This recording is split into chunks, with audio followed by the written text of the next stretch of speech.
Buen día, buenas tardes, ¿cómo andan? Espero que muy bien. Hemos llegado a la última clase de estos encuentros virtuales que hemos tenido a lo largo del año, en los cuales hemos ido trabajando todas las cuestiones vinculadas a las infancias y las adolescencias desde este marco de los sujetos de derechos.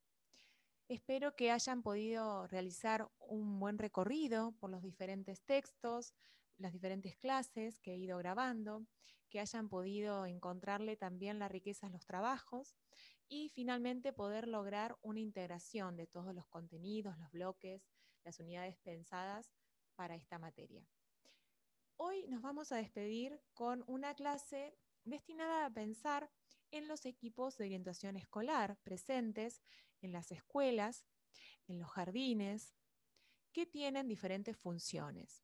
Para eso he seleccionado dos textos. Uno que es un recorte de algunas voces de orientadoras sociales y orientadoras educacionales que hacen referencia a la función del equipo de orientación escolar y por otro lado la circular que específicamente destaca en diferentes artículos la función de cada uno de los integrantes de los equipos de orientación escolar. Iremos viendo en un principio este texto que depende de una revista de Dirección General de Cultura y Educación, que es del año 2010, y que justamente va a trabajar los equipos de orientación escolar desde las voces de algunas orientadoras sociales. En este texto verán que habla justamente de los equipos de orientación escolar en primera voz, es decir, que nos van a hablar de las funciones justamente integrantes de algunos equipos de orientación escolar. ¿Cuál es el funcionamiento de los equipos dentro de las instituciones educativas? Bueno, en todos los niveles están presentes, ¿sí? Nivel inicial, primario, secundario, en todas las modalidades y también en los centros educativos complementarios. Los equipos de orientación escolar se ocupan básicamente de la atención, orientación y acompañamiento, tanto de niños, niñas, adolescentes, jóvenes y adultos, con el propósito de poder contribuir a la inclusión educativa y social. ¿A través de qué? Justamente a través del aprendizaje, ¿no? Se puede observar la mirada que se tiene sobre el aprendizaje como una forma de inclusión. Antiguamente los equipos de orientación escolar eran llamados gabinetes. Esto es una mirada más antigua, ¿sí? Que tiene una relación con el paradigma médico, del cual se quiere desprender esta denominación actual. Por eso se habla de equipo, ¿no? Desde este paradigma de promoción y protección de los derechos de niños, niñas y adolescentes que hemos ido trabajando a lo largo del año, ¿sí? Esta idea de equipo, justamente de orientación escolar, porque la función tiene una cuestión muy troncal basada en orientar a las familias, a los docentes, a la escuela como institución, ¿no? Anteriormente, los gabinetes se atendían los problemas de aprendizaje y de conducta de los estudiantes, ¿sí? Era como una mirada más reduccionista. Bueno, esto cambió a partir del nuevo paradigma, ¿no? Se preguntan entonces qué variables inciden en el alumno que hace que no pueda llegar a aprender. Ya no pasa tanto por mirar solamente por qué el chico no aprende, sino buscar todas las variables que inciden en ese no aprendizaje.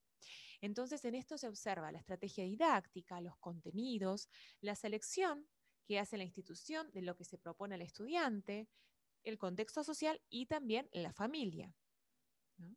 Entonces, desde acá podemos pensar el fracaso escolar, no atribuyéndole las condiciones del fracaso escolar a las posiciones sociales o los lugares de procedencia de los alumnos, ni a la herencia, ¿sí? O a la biología, sino a pensar cuáles son las condiciones institucionales y de contexto que se dan en relación al vínculo que el alumno establece, ¿sí?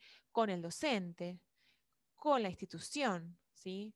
El alumno con el objeto de estudio en sí, con el contenido, la forma en que se presentan los contenidos, es decir, las condiciones de educabilidad. Se apunta a repensar esto, ¿no? La mirada del fracaso escolar desde este lugar.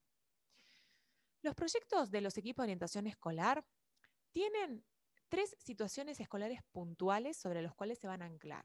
Por un lado, las problemáticas que afectan al aprendizaje y que esto genera sobreedad escolar, ¿no? Por otro lado, a prevenir y a intervenir en situaciones de violencia y, como última situación escolar de anclaje, la inclusión de los alumnos. Verán que este texto hace 3 o 4 apartados, ¿sí? Que justamente nos trata de hacer pensar sobre las cuestiones principales que trabajan los equipos de orientación escolar. Uno de ellos tiene que ver con los conflictos según el nivel. Y se observa que, por ejemplo, en secundaria el problema principal es el de la violencia, ¿sí? Porque se observa que los jóvenes tienden a resolver con agresividad, ya sea verbal o física, y es un estado que termina amenazando dentro del aula, ¿sí? Eh, y resulta amenazante para los jóvenes y se pierde completamente el sentido de concurrir a la escuela a aprender. Lo que observan en primaria, como principal demanda, es el aprendizaje y lo pedagógico. Entonces, acá se observa que la falta de contención de los niños en sus casas por parte de sus familias va a repercutir inevitablemente en la situación pedagógica, ¿no? En la escuela. Entonces, de alguna forma es ponernos a pensar y el equipo de orientación escolar a trabajar sobre estas cuestiones que van a impactar en la situación pedagógica. Y en el nivel inicial, lo que suele aparecer como conflicto principal es la falta de límites de los padres hacia los menores. En general, lo que plantean estas orientadoras sociales y educacionales es que el papá suele venir a la escuela a preguntar qué hacer con el hijo, ¿sí? Ya no tanto en los niños de inicial, sino también se presenta esta demanda en el nivel de secundaria, con los adolescentes. Lo que hace el equipo de orientación escolar es trabajar con talleres. En todos los casos, una estrategia que es muy útil para abordar las situaciones es el trabajo en talleres con los padres. Lo que se observa, dicen estas orientadoras, es que a medida que el chico va avanzando en escolaridad, a medida que va creciendo y aumentando el nivel escolar, va disminuyendo la participación de los padres en todas las actividades, ¿no? Entonces, quizás en el nivel inicial tenemos mayor participación de los padres y en el nivel secundario esto hay una disminución muy abismal, ¿no? En general, lo que observan es que el papá se acerca, es decir, las familias se acercan a las escuelas, cuentan los problemas y depositan en la institución educativa la solución. Por eso la propuesta es el trabajo en talleres para poder pensar con las familias las soluciones posibles, ¿no? Otro apartado tiene que ver con el trabajo en las aulas. Y en esto, el equipo de orientación escolar tiene como tarea principal la de detectar, ¿sí? ¿Por qué? Porque las orientadoras van a ser las que conocen la diversa realidad sociocultural de cada uno de los alumnos, ¿sí? En todo su trayecto escolar. Entonces acá pasa específicamente su trabajo. Por un lado, detectar esas situaciones que dificultan o que impiden el aprendizaje y por el otro lado, acercarle al docente estrategias para poder revertirlas.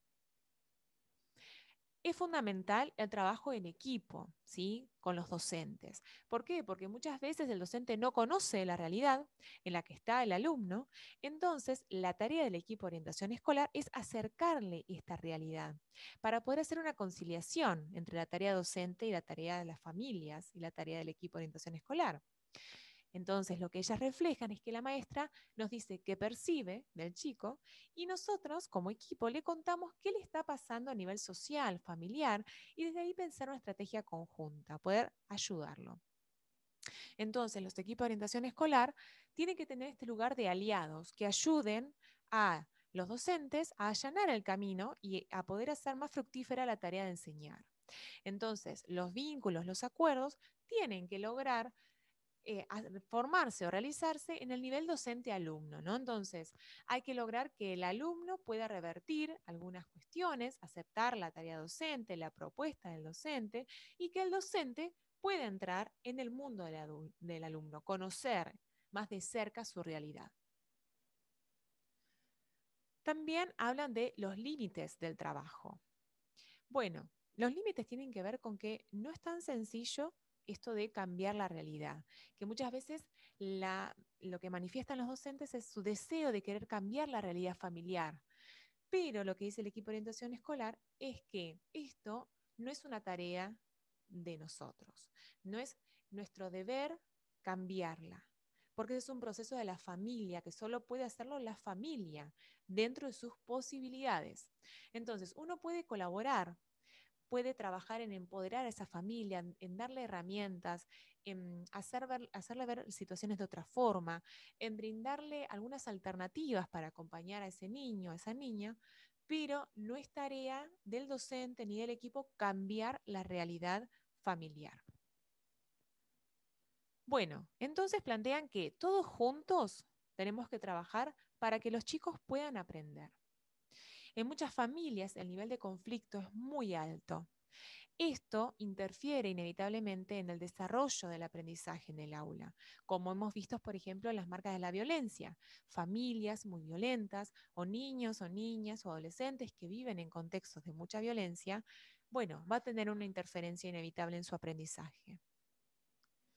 Entonces, para esto las estrategias diseñadas por los equipos de orientación escolar son variadas. Por un lado, es poder crear un buen vínculo con las familias, poder acercarse a ellas a través de visitas, de entrevistas, de charlar, de conversar, de poder entrar en la realidad de esa familia, es una de las estrategias de los equipos de orientación escolar. Y por otro lado, el trabajo con instituciones intermedias de la comunidad, ¿sí? Para que se puedan acercar a las familias desde otro lugar. Esto es, por ejemplo, en los comedores barriales, en las sociedades de fomento, en diferentes actividades que se generan en el barrio, ¿sí? Entonces, participar en eso para poder acercarse de otra forma también a los chicos y a las familias. Bueno, entonces, lo que plantean a modo de cierre es que el tema no termina con que todos estén en la escuela, y esto también se puede vincular con Tenti Fanfani, ¿no? Uno piensa que los chicos están en la escuela, que estudian las materias, que desarrollan las clases, que termina el trimestre, que se ponen notas y ya está. Pero no. En la escuela, establecen estas orientadoras, hay muchas situaciones que atraviesan, ¿sí? Y que hay que negociar todo el tiempo como estrategia de contención. Es decir, para que todos estén en la escuela tienen que estar contenidos. Y esto se logra a través de diferentes estrategias. Entonces, el equipo reconoce que las situaciones sociales se han apoderado de la institución escolar y terminan dificultando los aprendizajes. Por lo tanto, hay que intentar atrapar al chico de alguna forma, contenerlo sería esto, ¿no? Lograr que haga algo, aunque no sea todo lo que se espera de él en ese nivel, en ese año, en esa materia, bueno, que haga algo, sostenerlo educativamente y vincularmente es una tarea que se propone. También se habla de la trayectoria de los equipos, cómo se han ido modificando, se han ido complejizando y mejorando, porque en una época eran los maestros recuperadores los que ocupaban este rol. Luego, los gabinetes aislados de las aulas, ¿no? Que digamos que estaban muy lejanos al contexto de los niños. También los trabajadores sociales lo intentaron por su lado, acercándose al lugar donde estaban los niños vulnerados, con sus derechos vulnerados, pero la propuesta es que se juegue en equipo. ¿Sí? Todos, los inspectores, los directivos, los docentes, auxiliares, los orientadores, las familias, las instituciones intermedias, todos, ¿sí? Tienen que apuntar a trabajar en una meta común, que terminen sabiendo y que lleguen a la escuela y permanezcan en ella. Esta es una tarea fundamental, ¿no? Lograr la permanencia de los jóvenes y los niños en las escuelas. Y esto también lo podemos pensar en conjunto con Teti Fanfani, ¿no? De cuáles serían las características que tendría que tener entonces la escuela para que el alumno le dé un sentido, ¿no? De pertenencia. Otro de los textos que vamos a trabajar y que resultan necesarios para poder entender más en detalle cuáles son los roles, las responsabilidades y las funciones del equipo de orientación escolar es la disposición 76 del año 2008, que continúa vigente, en donde en los diferentes artículos relatan cuáles serían las tareas del equipo de orientación escolar. Verán que tiene relación con el texto anterior.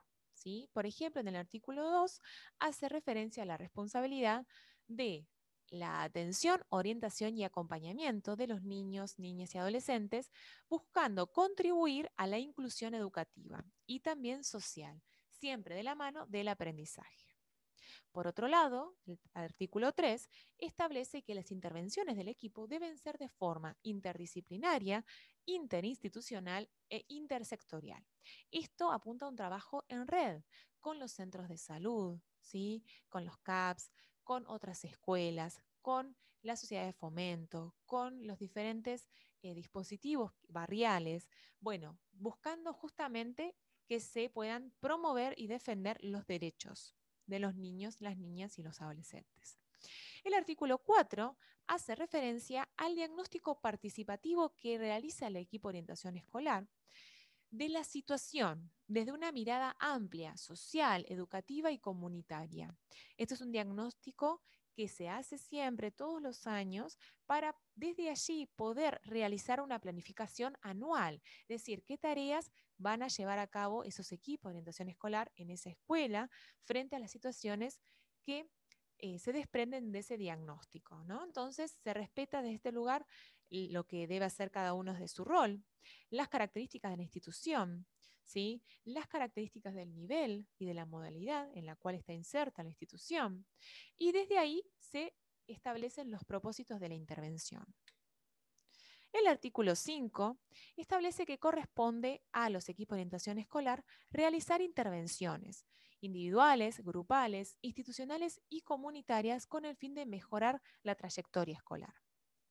Y para finalizar, el artículo 6 establece que la función de los equipos de orientación escolar es trabajar desde un enfoque integrado, interdisciplinario y de corresponsabilidad, siempre basado en el reconocimiento de la educación como derecho y bien social.